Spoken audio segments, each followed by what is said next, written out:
Halo semuanya, selamat datang di channel yang tidak layak untuk dihina ini. Sebelum kita mulai, atur posisi santainya, bakar rokoknya, seruput kopinya, dan mari kita berhayal. Kita lanjut ke alur ceritanya. Berjalan melalui kabut unsur elemennya sendiri, seseorang akan segera mendapatkan sensasi kesadarannya, yang disertai dengan peningkatan fluktuasi energi spiritual dalam tubuhnya. Itu juga menghasilkan efek penambah yang samar, dan menyebabkan semua orang merasakan dorongan untuk duduk dan berkultivasi. Namun sayangnya, kabut cerah ini hanya mengambang, sehingga untuk menyerapnya dalam posisi duduk akan sangat sulit. Long Hao Shen adalah satu-satunya pengecualian untuk itu, karena dia tidak perlu menyerapnya sendiri. Peri Yating bisa langsung menyerap esensi cahaya itu, yang terkandung dalam kabut keemasan. Dalam waktu yang singkat, dia telah menyerap 3 selubung kabut emas, yang memberikan kulit tubuhnya terlihat nyata dengan kilau keemasan yang menarik. Elemen cahaya murni kemudian melewati hubungannya dengan Long Hao Shen, dan ditransmisikan ke dalam tubuh Long Hao Shen. Dalam situasi ini, energi spiritualnya terus meningkat. Meskipun itu tidak bisa disebut dengan kecepatan yang fenomenal, itu masih jauh lebih cepat daripada kecepatan kultivasi dalam keadaan normal. Sayangnya, Illusory Paradise hanya dibuka sekali setiap 100 tahun, dan hanya akan terbuka selama 3 hari setiap kalinya.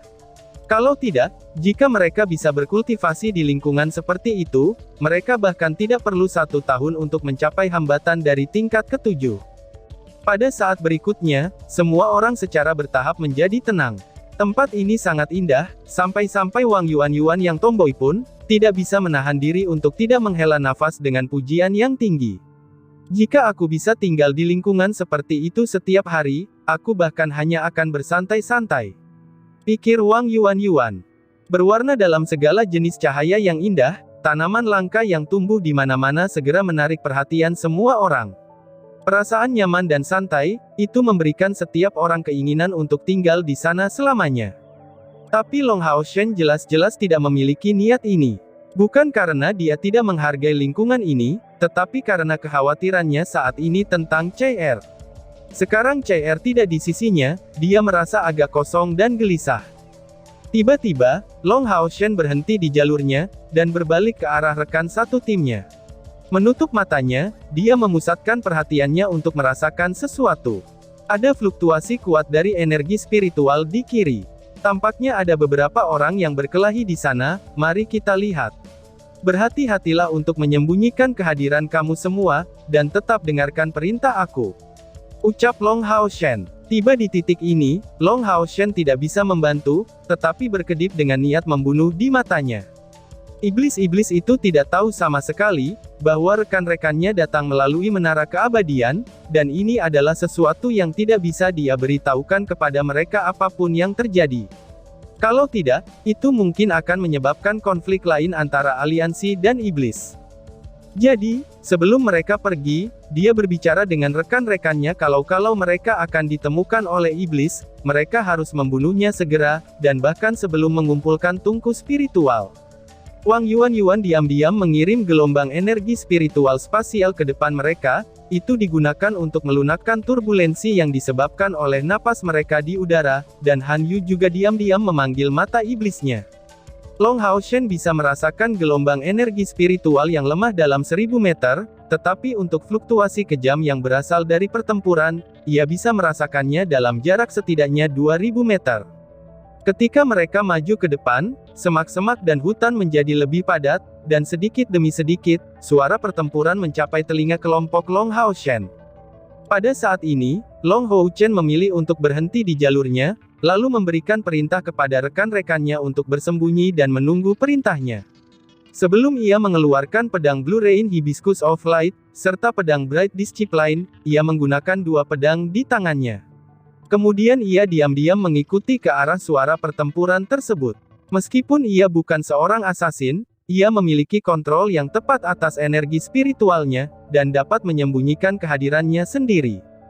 Saat jaraknya semakin dekat, adegan menjadi lebih jelas bagi Long Hao Shen. Sekarang adegan itu terbuka tepat di depannya.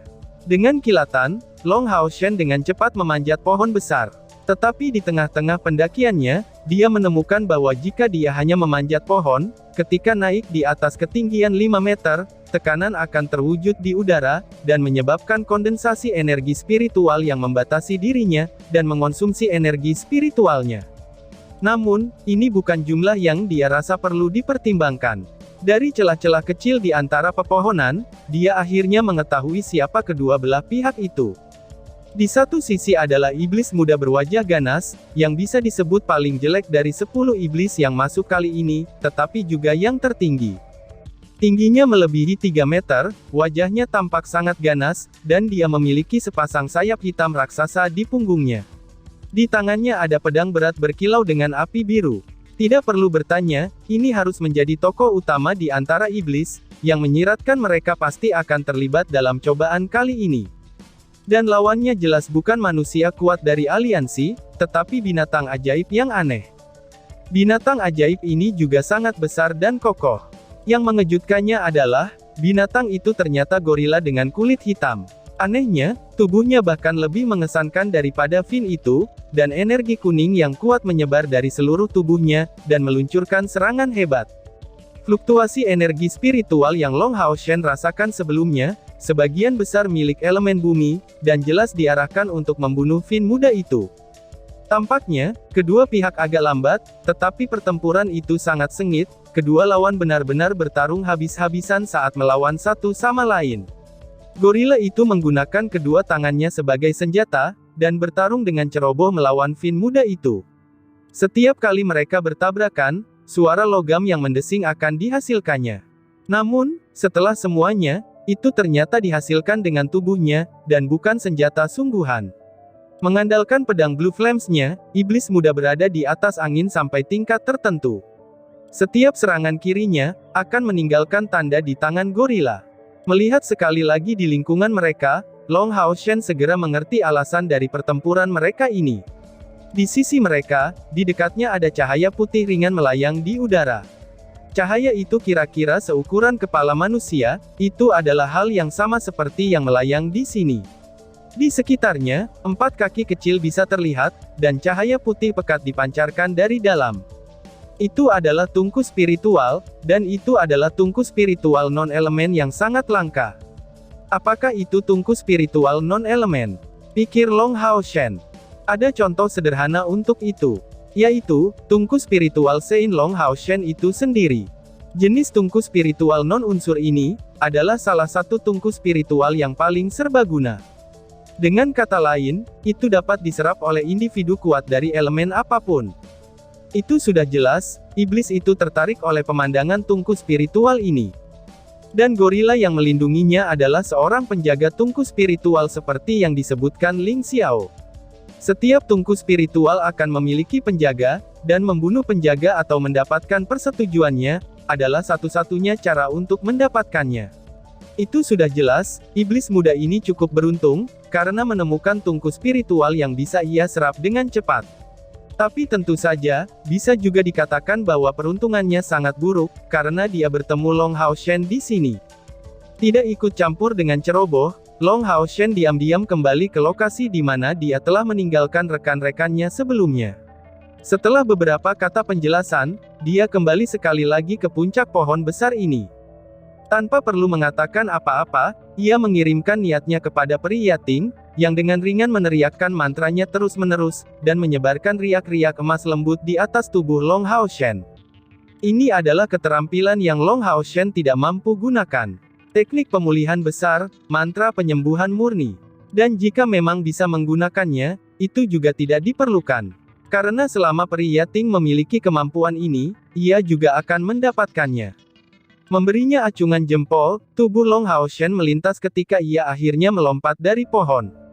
Dengan kemunculan tiba-tiba dari pihak lain, gorila yang kokoh dan Finn muda ini, keduanya menghentikan serangan mereka. Dan tepat pada saat itu, kilatan emas tiba di tubuh gorila. Itulah tepatnya pemulihan hebat yang dilemparkan dengan bantuan Yating.